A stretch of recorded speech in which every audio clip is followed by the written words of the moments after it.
Hello, everyone, and thank you for joining us today. We're going to get started in just a few minutes, but we're going to allow some time for attendees to get in. In the meantime, feel free to share in the chat where you're joining us from.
Thank you so much for sharing. We are going to get started with today's webinar, which is part of our subject matter expert series. Today's webinar is the Accessibility Team of One Survival Guide, Governance, Remediation, and Proving Your Worth. We do have captions available if you select the CC icon on the bottom of your Zoom screen, and we have stream text links that we post in the chat. We have American Sign Language interpretation available, and microphones are muted to prevent any background noises or disruptions. We'll be monitoring the chat for any general dialogue or technical issues, and we highly encourage you to post any questions in the Q&A. Now I'd like to hand it over to today's speaker, Heidi Kelly-Gibson. Welcome, everyone. I'm so glad that you're here today. Before I get into it too far, I'm going to start us out with a question. We are going to be using the chat, so be ready, several times throughout today's presentation. I'd like you to answer for me how many of you are the only one or one of very few accessibility people at your organization? I assume there's going to be a lot of yeses because that's the topic of today's session. But go ahead, put that in chat. Let us know where you're at. If you've started this path, let us know where you're at in it. And as you do that, I'll go a little further into our show today. So my name is Heidi Kelly-Gibson. I am a CPAC certified accessibility leader. And for the next 60 minutes, I'm going to give you some frameworks that I've spent some years learning. Some through wins, and honestly, just as many through things that I did not go the way that I had planned. Every single person in this webinar is someone who woke up this morning carrying the weight of this work largely alone. And just look at the community that is at your disposal. The people here are your people. Digital accessibility is not meant to be a solo sport, though it sometimes feels like one. But I want that to change at least a little bit today. I have been every yes that is going into the chat right now. I have been the one person that's in the room fighting for accessibility, and I've learned, not always gracefully, what actually moves organizations forward. Today, I'm going to give you that. Not a theory, not compliance theater, real practical frameworks that you can use as early as today or tomorrow morning. So as we dive in, I want you to take this opportunity, share your LinkedIn or contact information if you're comfortable with it in the chat. Meet your community, connect with them, take them forward with you after today's session. All right, let's make it real. So a quick bit about me in a little more detail, because I think that context does matter. I have 8 years of leading global accessibility implementations and over 20 years of enterprise program management. I've worked with just about any industry that you can imagine, and I've worked from startups through Fortune 100 organizations. Sorry, let me share my screen.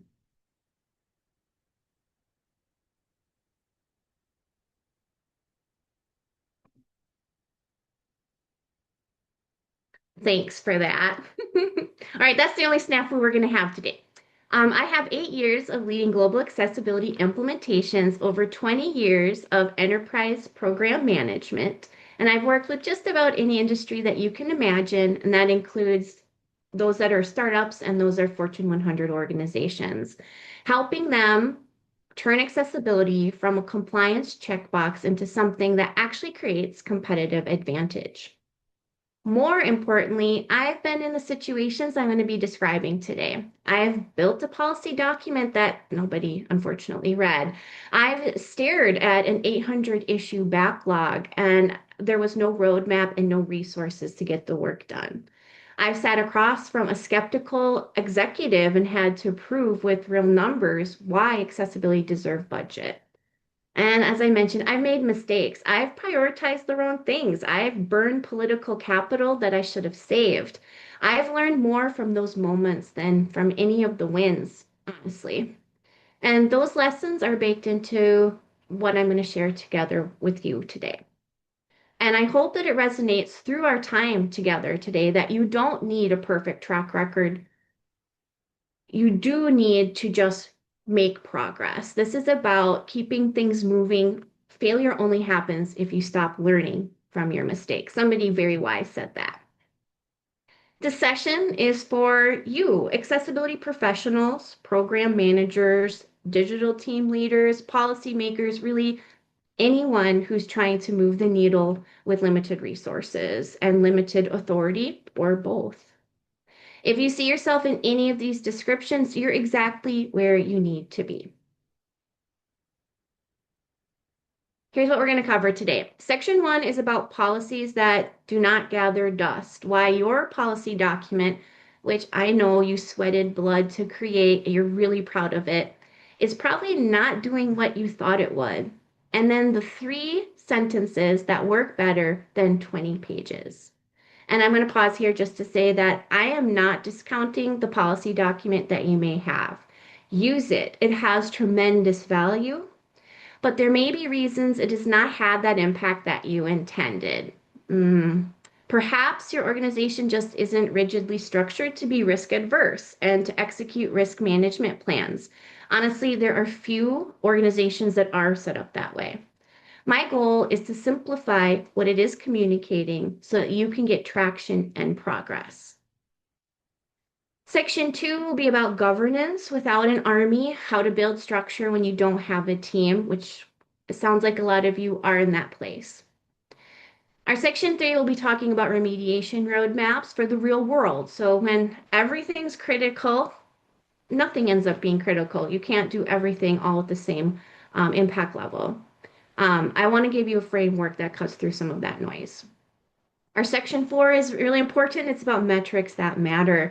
Executives really care about numbers, but you can't just give them numbers and expect them to translate that into something meaningful. You have to tell a story. You have to know how to report it to them. So we'll talk about that. And then we'll close with a Q&A because I want to hear what questions you may have, what challenges you're facing. And I want to note that whatever we don't get to today, I want to continue with you. My contact information will be on the last slide, and I want you to make sure you have resources to reach out to as you navigate this. And then one more thing before I go any further. Throughout this session, I'm going to ask you to be building something, not just listening. I want this to be interactive. I want you to walk away with something tangible. And by the time you're done, I want you to have that starting point that you can take into next week, a real artifact that you own. All right? So get ready. We're talking about policies. Let me ask you something. How many of you have that accessibility policy document at your organization? Go ahead, share it in the chat. Tell me if you have a full-blown policy, or maybe you haven't even thought of creating one yet. Maybe you're somewhere in between. Share where you are in this process. I'll give you just a second to do that because I'm going to ask you a follow-up question to that. As you're typing where you're at with your policy, now I want you to think about if you had a policy or that policy that you have, how many developers do you think have actually read that document? Throw that in the chat too. Let's see where we're all at. I'm going to Anticipate that we're going to see a pattern in your messages. That somewhere between the policy that exists or you'd like to have exist, that there's behavior that isn't changing. And that is exactly what we're going to fix.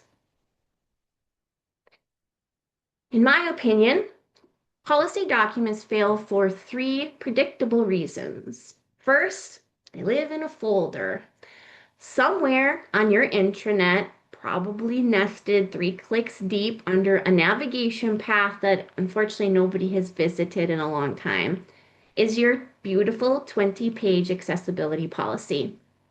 I know it was hard to write. You shared it for feedback. You incorporated that feedback. More people had opinions on it, which then you incorporated in.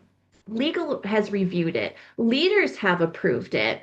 Someone formatted it nicely. And of course, it's even been made accessible. And then it went to die in the digital equivalent of a filing cabinet. Nobody reads a PDF before they ship code. There isn't time. And even if they did, reading a document does not create accountability. Second, no teeth, no change. If your policy isn't connected to something that actually affects someone's work, like launch approvals, design reviews, sprint checklists, it's just decoration. It does not enforce itself. It does not remind anyone of anything. And then third, and I think this is the most underestimated reason, is the wrong language. Policy speak is not developer speak. The organization shall ensure all digital properties conform to a KEG 2.1 level double A. What does that mean to a developer at 10 p.m. the night before a launch? It means nothing. It's not actionable. If you have a 20-page policy document that nobody reads, I do want you to hear this. This is not a failure of your effort. It is just not the right tool to get the results that you need. While you may have a goal to create that document, that gorgeous policy document, I would challenge you that the actual goal you're trying to achieve instead is the changed behavior, and that requires a completely different approach. Here's what I have found after trying many different approaches. You need just 3 sentences, not those 20 pages. These 3 simple sentences are really answering the same questions that the policy is doing in long form. And so summarizing that into these 3 sentences or questions. So sentence one answers the question, who's responsible? And note to self, the answer is not you. You can't do it all without significant burnout. Remember, that's why you're here. You need help. Try instead, maybe every product team owns accessibility before release, not after. That's it. Ownership assigned. Nobody can say that it's somebody else's job now. Sentence two answers the question, what is the standard? We meet WCAG 2.1 level double A. Here's a one-page checklist to help you do that. Now, I know earlier I said developers won't know what to do with this at 10 p.m. the night before launch. What I mean here is that giving them a link to the W3C specifications isn't going to help them. But if you provide an actual one-page checklist that's specific, it's easy to follow, they can keep it handy, there's no legal jargon, and even better, the checklist can be built in an afternoon. You're giving them something tangible, something realistic. And I'll also acknowledge here that I know accessibility is much more than a checklist. But when you're trying to get traction, you're trying to get people to start following something, anything, a checklist is a great start. Then evolve later. You should evolve later. And we'll talk about that more when we talk about the roadmap. Sentence three, that answers the question, what happens when we don't? An example would be features that fail accessibility review don't ship, period. And this is the most important sentence in these 3 sentences. This is what creates the accountability. No consequence leads to no change. It's just full stop. Now, I'll also caveat that you have to do what works for your organization. You have features to release. So maybe it isn't feasible to say at the beginning of this journey that any accessibility issue prevents code from shipping. Perhaps it is any critical issue for right now. Maybe you're going to focus on new code versus legacy systems. The key here is to determine the right fit for where you are and your goals and keep them attainable, realistic, and attainable. These three sentences do not replace your formal policy, but they translate it. Embed them in your definition of done, your design review templates, your sprint planning checklists, and repeat them in every meeting until people say them back to you. All right, our first activity, I want you to draft your organization's three sentences. Who owns it? What the standard is, what happens if it's missed. You don't need to make these perfect. We are in a webinar here, but the goal here is to start jotting them down. So after today's meeting, you can think about this. You can evolve them further. You can refine them. And if you're willing, throw them into the chat. Share them with others. Let your ideas bounce off others. Allow them to respond, give you some creative ideas. And then anything that we see there, it only helps us be better as an accessibility community. As you do that, I'm going to keep us moving. Our next topic will be about governance. And I'm going to be real about what accessibility governance often looks like in practice, and you're feeling it right now. Often it's one person, you, reviewing everything, attending every meeting, making every decision, and slowly running out of bandwidth. You're burning out. And that's not governance. That's a single point of failure, not for lack of trying, I know, but it's not sustainable. What does scale? Structures and networks that do the work, whether or not you are in the room. There are four governance moves I want to walk you through. None of them require budget approval, none of them require a title change, but they do require relationships and consistency.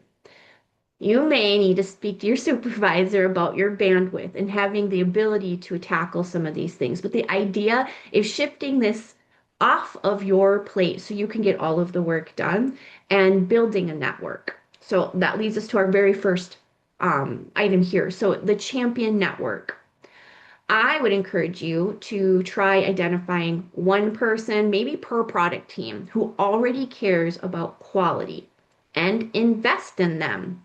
They do not need to become an accessibility expert overnight. They do, however, need information, tooling, and then public recognition when they do the right thing. We'll talk several times here. I'll hopefully mention the word visibility. If you are not making the work you're doing in accessibility visible within your organization, you will fail. Tell people the work that you're doing. Tell people the progress you've made. Make sure you're telling the story. Showcase the people that are making this happen. It's important. Champions multiply your reach. If you have 20 product teams and one trained champion on each, well, now you have 20 people doing the accessibility work instead of just one, just you. You can't review every pull request, but they can catch things before it even gets to you. The key word is equip. Give them the free tools or your approved accessibility testing tools. Give them a checklist. Give them a place to ask questions. Just make it easy. Another Another one that I've tried and I found to be extremely helpful was having just a 20-minute review board. So stop imagining governance as this lengthy committee. My most effective structure was having just that 20-minute monthly sync. We spent 5 minutes celebrating wins, 10 minutes on the active blockers, and then 5 minutes of our decisions. Prepare for this asyncly beforehand. And then during that meeting, you focused your sync time together. And then respect everybody's time. And you know what? People kept showing up. People wanted to attend this meeting. They wanted to see that. We had more people join. It was great. Decision frameworks are going to be really important so you aren't required to be in the room at all times. Building a one-page decision tree that answers the most common questions like, does this need an accessibility review in the first place? At what stage should that happen? And who signs off on it? These champions can use this document without calling upon you. Now, you don't need to control everything. At the beginning, I know that might be hard for some of us to let go a little bit, but you're going to need it. You're going to need to call on these champions. And then that's the entire point, building these systems that just don't depend on you being in the room at all times. Trust your people. And then the single most effective governance move I think I ever made was not creating a new process. It was connecting to processes that already existed. Accessibility belongs in your definition of done. It belongs in your design review templates, in your staging environment checklist. So put it where people already go. People are likened to accept change when you package it as a tweak, an adjustment, an improvement to their daily work.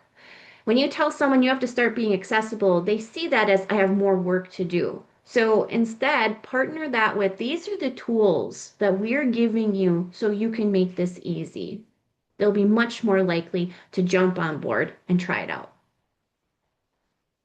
Okay, I have another activity for you. So now I want you to think about three people at your organization who already seem to care about quality. They care about the user experience, or maybe they just are doing things right because they like to do it that way. These are going to be your first champions. They are your candidates. You are going to want to connect with them. You don't have to do it immediately, but put those names down. You don't have to share this in the chat either, but I want you to write down three people that you think fit this bill. And then after today's conversation, I would like you to think about reaching out to them and inviting them to partake on this journey with you.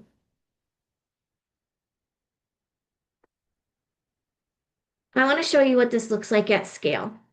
I don't want to overwhelm you. I know you have a lot on your plates already, but I want to show you the direction that we're heading. So we've already talked about some themes here and some things that you can maybe apply, hopefully, to make things easier for you. And then we'll continue today too. But in the middle here, I want to stop and just kind of present this to you. This is real. I live this. We have the before. I was working with an organization who had accessibility reviews that happened post-launch, which obviously isn't ideal. That means that they're always just doing remediation. It's not about prevention. They aren't being proactive. And everybody knows that when you have to fix things that are already in production, that means it's more cost, more money to start all the way back at the design, the development, the testing all over again. So we needed to get out of that cycle. There wasn't a champion network. I ended up being the bottleneck. I could only do so much in a day. Developers actually avoided me because they assumed that I was going to slow them down. I was giving them more work. I was not necessarily giving them a way to get out of it. The backlog that had over 800 open issues, they weren't prioritized. They were just sitting there in their issue tracking system.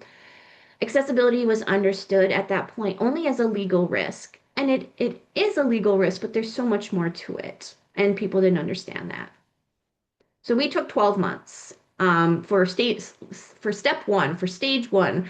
In our 12 months, we got to a place where accessibility reviews were part of the sprint definition of done. That was incredible. It was hard to do, but we got that as part of it. We also targeted who we were working with. We did not tell the entire organization, everybody, get on board with this. We targeted the development teams that we worked with so we could create a use case for others to follow.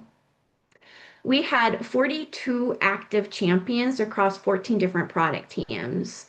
The developers, they were self-serving with the tools that we had procured for them. The backlog was down by 60%, and that was through prioritization and grouping things together and being mindful about that work. And accessibility was reframed as a product quality differentiator. So that was something that we could use in sales conversations, set ourselves apart as caring so much about quality and the human experience that we were digitally accessible. I'm not gonna lie, this transformation was not magic. It was not fast. It was frameworks. It was building those relationships, and it was relentless repetition. It was also a lot of small failures that taught me what to stop doing. Progress over perfection every step of the way. This case study took place again over those 12 months, but yours might take 18. This is not a failure. It just depends on your organization, and that's just what organizational change looks like. The goal always is forward momentum, not flawless execution. And after that first year, you know what? We developed a new plan for the next year. And that's where that idea of evolution keeps recurring. One of the most demoralizing moments in accessibility work, I think, maybe you've experienced, is when you run your first audit. You get the results and everything is marked critical. Every single thing is a big problem you've got to solve right away. You have 800 issues, priority one across the entire board, and you have no guidance on the sequence. You have no framework for the triage. That report ends up not being a roadmap. It's a panic attack. It's formatted as a spreadsheet. Let me try to give you something better that's worked well for me. I use a two-axis matrix. The vertical axis is business impact. Does the issue affect a high traffic, revenue generating, or publicly visible area? The horizontal axis is legal and user risk. Does this issue create real harm or meaningful legal exposure? And that results in four quadrants, four actions. And I'm going to prep you. Another activity is coming up here, so get ready for it. High impact, high risk. That means fix it now. This is keyboard navigation broken on your checkout flow. Missing screen reader support on your public homepage. These are your number one priorities. You do not want to wait for the next planning cycle. Get them done now. Then we have high impact, lower risk. These issues, you want to plan them. Schedule them for the next sprint or the subsequent sprints after that. They matter, just not above everything else. Then we have our low impact and low risk category. Those I would say put in the queue. These are often caught by automated testing. You can batch them, you can assign them. Some of your newer developers can approach them. It's a good thing for them to get started with when they're thinking about accessibility. Then we have our low impact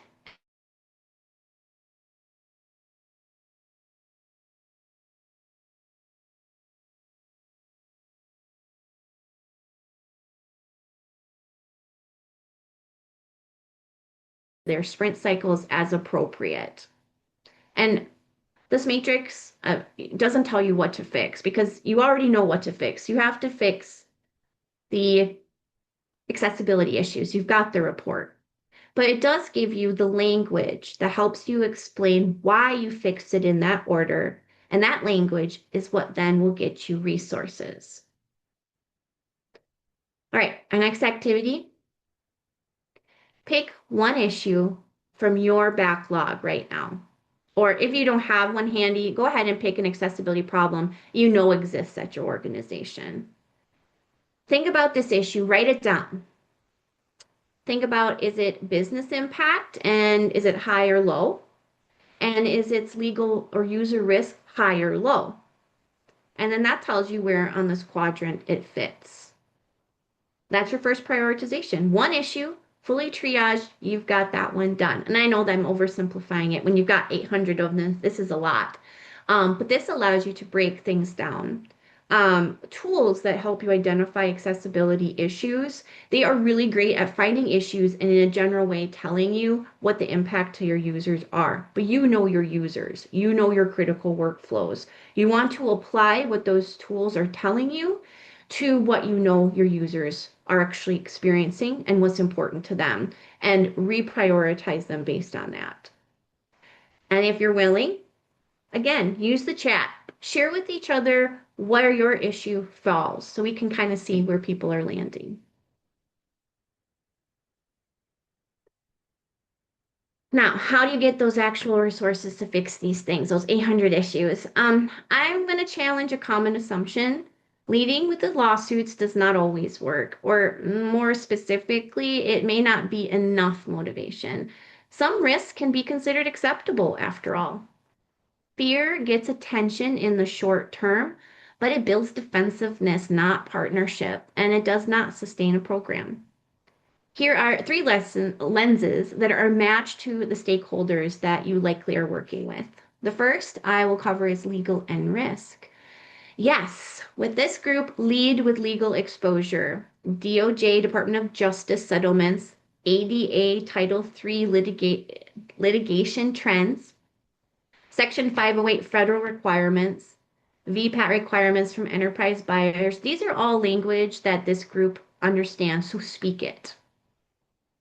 For revenue and business leaders, I would say you want to lead with the market size. And some of the statistics here are well known across the industry, such as 1.3 billion people globally have disabilities. The disability market represents trillions in purchasing power. Accessible products rank higher in SEO. When you have built things accessibly, that reduces support call volume and tickets and just your team's energy. And you retain customers who would otherwise leave.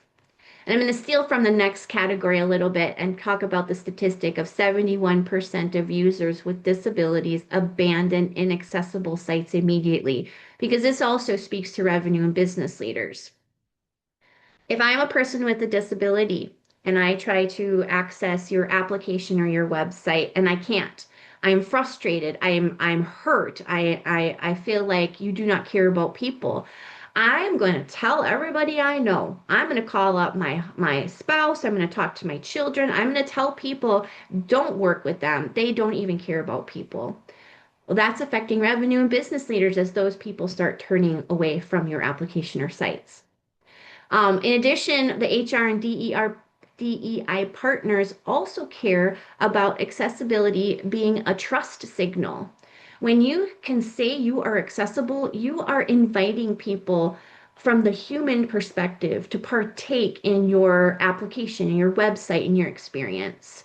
You're telling them you care about who they are, not just their dollars and your best talents, and increasingly the talent that you do want to attract, expect inclusive tools.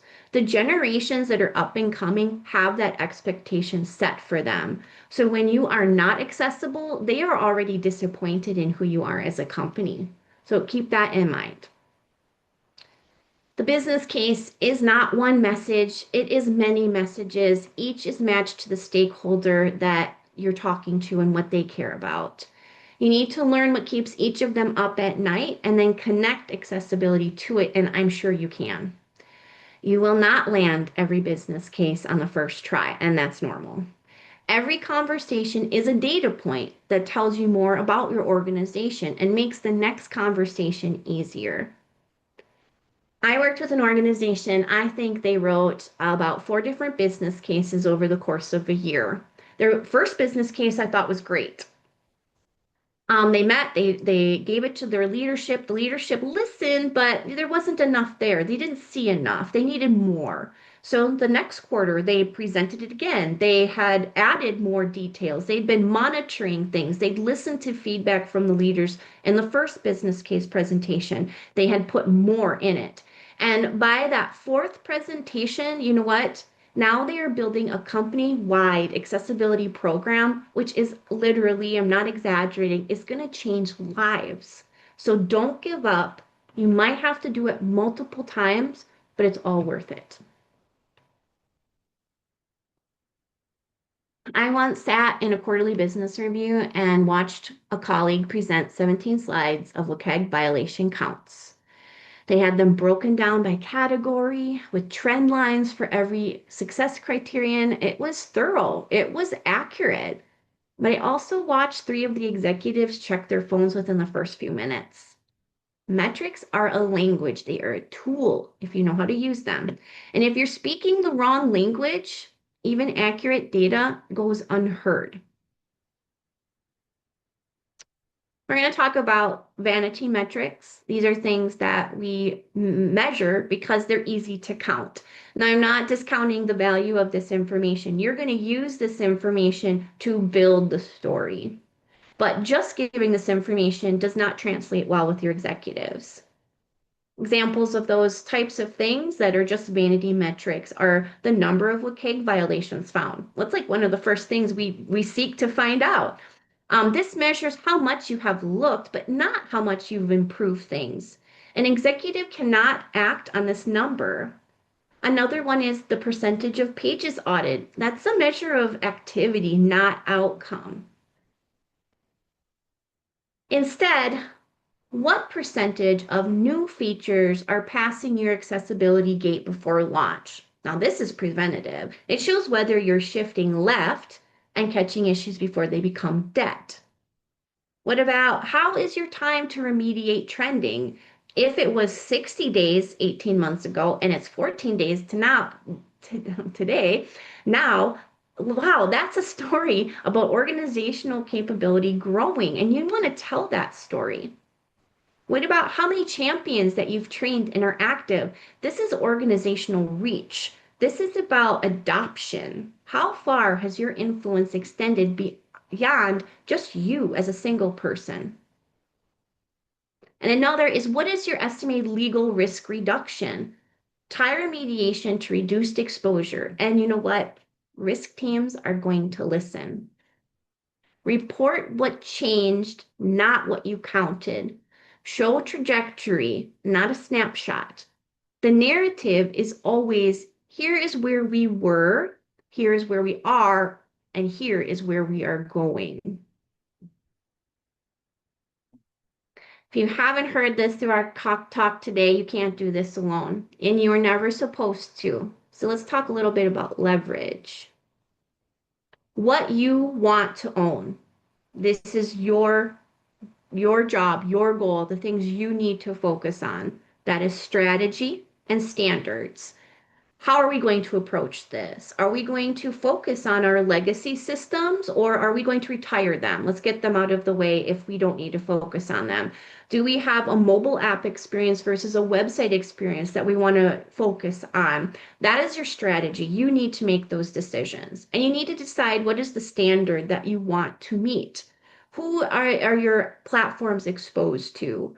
Who needs to be able to get through all of the workflows? Think about those strategies and the standards.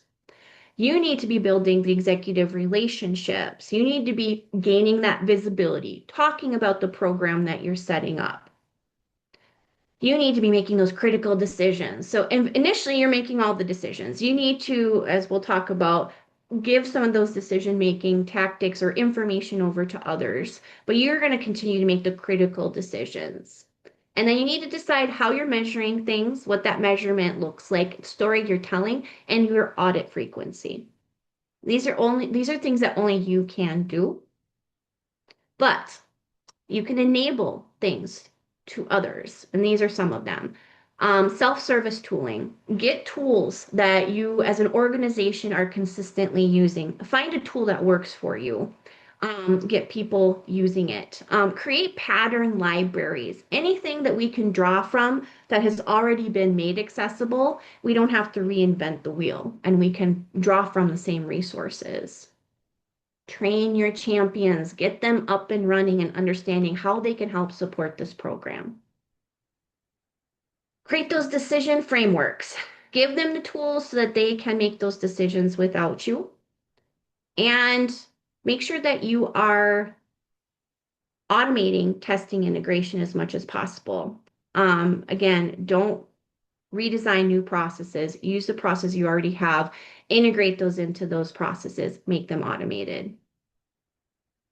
And then who do you want to recruit? because you have champions, you've got yourself, you know what everybody's trying to do. Who are you going to need to recruit and get on board with you? These are going to be any quality obsessed developers. I hope you know some who already file bug reports that nobody asked them to. They're thorough. These are going to be empathetic designers who are already asking things like, what about the user who can't see this experience? You are going to want to recruit product managers who care about outcomes, not just velocity. You want to partner with HR, who sees accessibility as part of your DEI commitment. Find these people, invest in them, partner with them, thank them publicly, and be specific. Your champions are your community inside the organization, and you have another community outside your organization of professionals like those that have joined this webinar, those who are part of IAAP, other communities that are out there that are related to accessibility. One does not replace the other. You will need both. So this is your reminder to share your contact information in the chat, capture others so that you can take this community with you.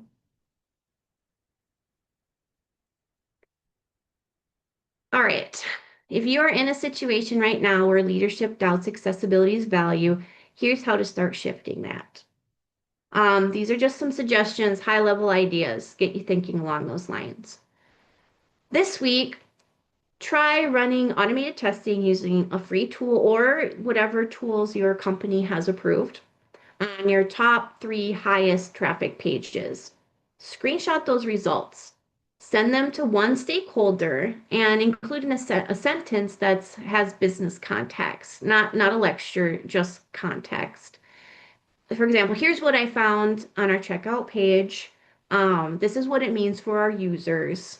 And you will be surprised. It's a conversation starter. It's something to get things going. Maybe try this month to train 3 developers on those same tools that you use to run that audit. You'll notice that when developers find their own accessibility issues, they start to own them. They care about the quality of their code. They want to be accessible, even though they may not know it yet.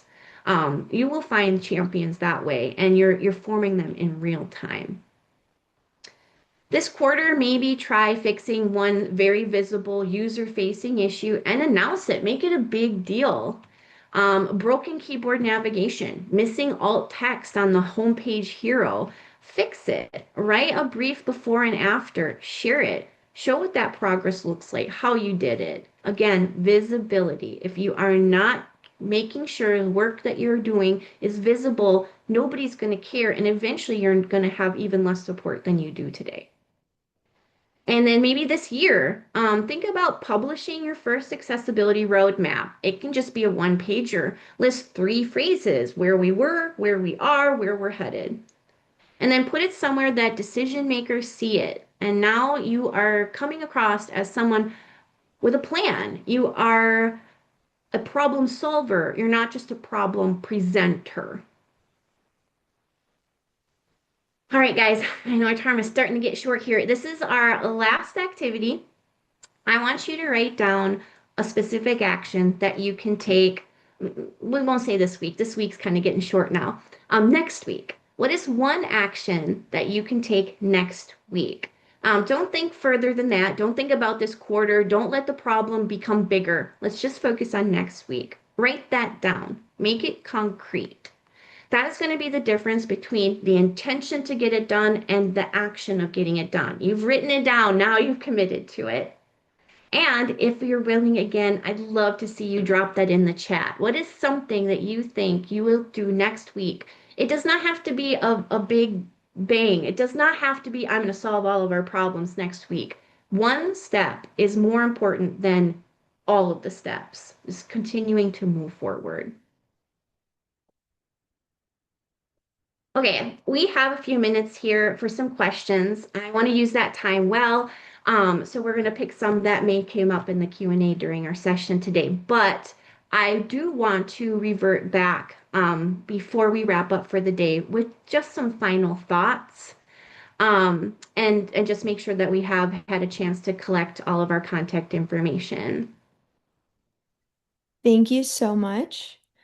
We've had a very active chat, so I'm going to request if you have any questions for our speakers, go ahead and put them in the Q&A, and we will go ahead and get started.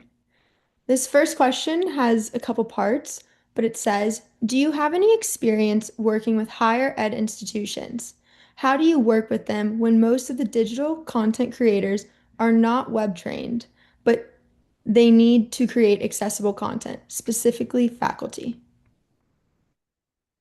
So I have worked with higher ed. I think that where you're going to need to put a lot of focus is in that champion area, is getting people to understand what you're trying to accomplish, bringing them on board, giving them the tools, and making sure they understand what the goals are. When we're creating content, I know that's tricky. I think that where you want to make sure you are putting attention is connecting with those people that don't maybe understand what needs to be done, telling them the whole story, building that relationship. Maybe they can connect with you as a design is happening, so that you can give them feedback. Provide design reviews. Maybe that's something you or somebody in your champion network can do for them so that they can think about that. And then when they turn over to developers, they're already informing them of what needs to happen. Thank you. Our next question is, can you explain more how you would come up with estimated risk exposure reduction? So it is very nuanced. I think that you can pull a lot of information from like Lainey Feingold and things like that about legal risk and use some of those statistics to talk about where things are at today in the entire field. Reducing risk is going to be about how many issues you started with and then where you are today, how you've reduced that. And where I think it gets very tricky is that this is a revolving door. You're constantly releasing content and new features and things like that. So you've got to, kind of pick that story to tell the whole way through. You don't want to make it messy. We had 50 issues on Wednesday. We have 50 issues on the next Friday, but we already solved 50 issues in between because now 50 new have been released. You also want to be able to show how you are making that reduction, the changes that you've put in place to be proactive, to avoid those things getting into production. If you are not stopping the bleeding, then you are just continuing the problem over and over again. And that will become very frustrating for you and for those that are working towards accessibility. Thank you. Our next question is, do you have any resources or guidance for engineers who need to learn how to make CAD and engineering drawings accessible? I've researched online but can't seem to find any guidance.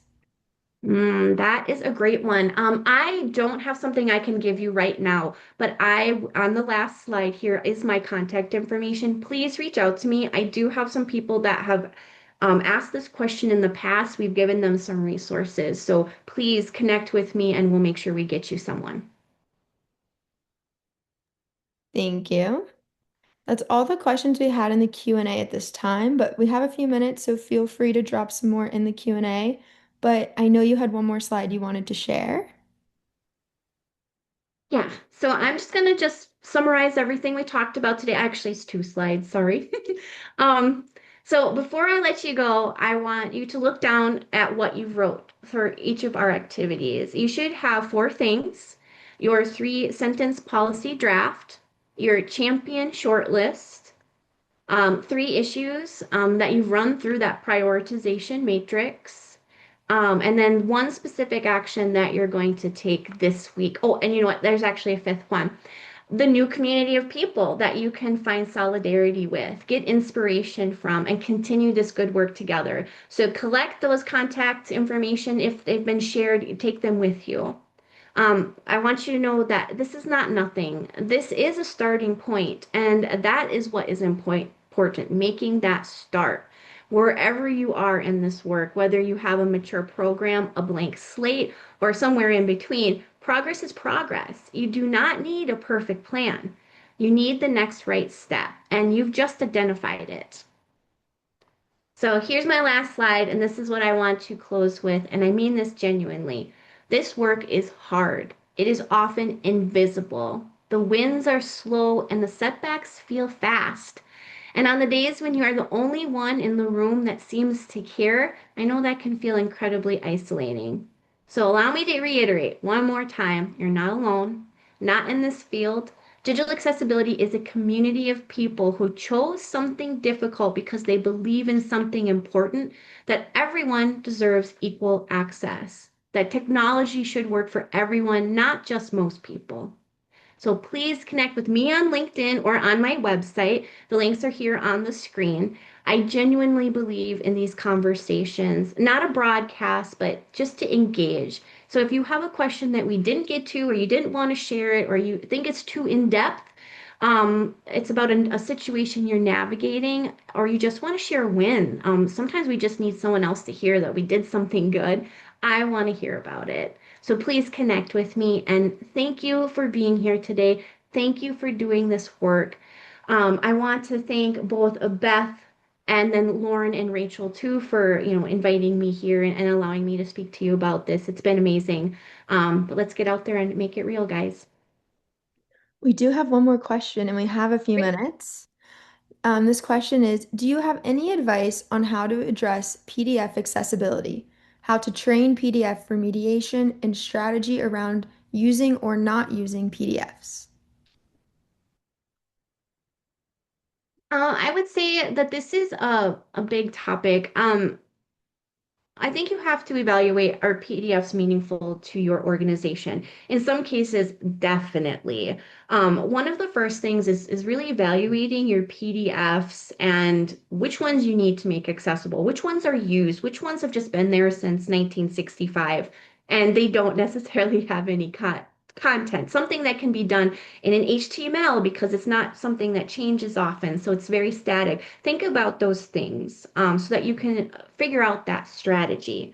As far as training, I think that it is again about finding those people that are champions. They already care about this, they have a desire, and then bringing them into the loop, giving them the tools and training. There are PDF checking tools out there. There are, a lot of great training sessions out there too that you can find on the web that help you facilitate some of that training. If you're not a PDF accessibility expert, um, that's okay.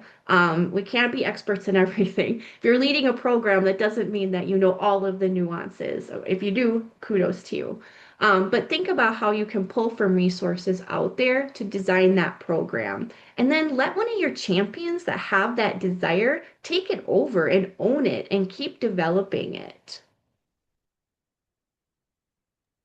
Thank you so much. I do want to share because I've seen this question pop up a few times. All attendees will receive a copy of the recording as well as a copy of the slides. It typically takes about a week, so please be a little patient with us. And with that, I would like to thank our speaker today, as well as our captioner and our ASL interpreter for joining us, and to thank the attendees for joining us as well. We do have a lot of exciting webinars coming up. May 19th, we have a webinar which is a part of our Digital Accessibility Professional Education series, AI for Accessibility Pros. May 28th, we have an Accessible Documents and Practice webinar, Footnote Foley's. June 4th, The Art of Accessibility, and June 9th, From Zero to Accessibility Expert. If you enjoyed today's webinar and are not yet a member, join over 10,000 accessibility professionals in over 100 countries. Become a member and get complimentary access to live professional education webinars and our library of archived webinars, free courses, networking platforms, and more. To sign up, visit www.accessibilityassociation.org or email info@accessibilityassociation.org to see how to become a member. Again, thank you so much, Heidi, for your presentation today. Thank you so much to our ASL interpreter, Beth, and our captioner, Ellen. And thank you for attending.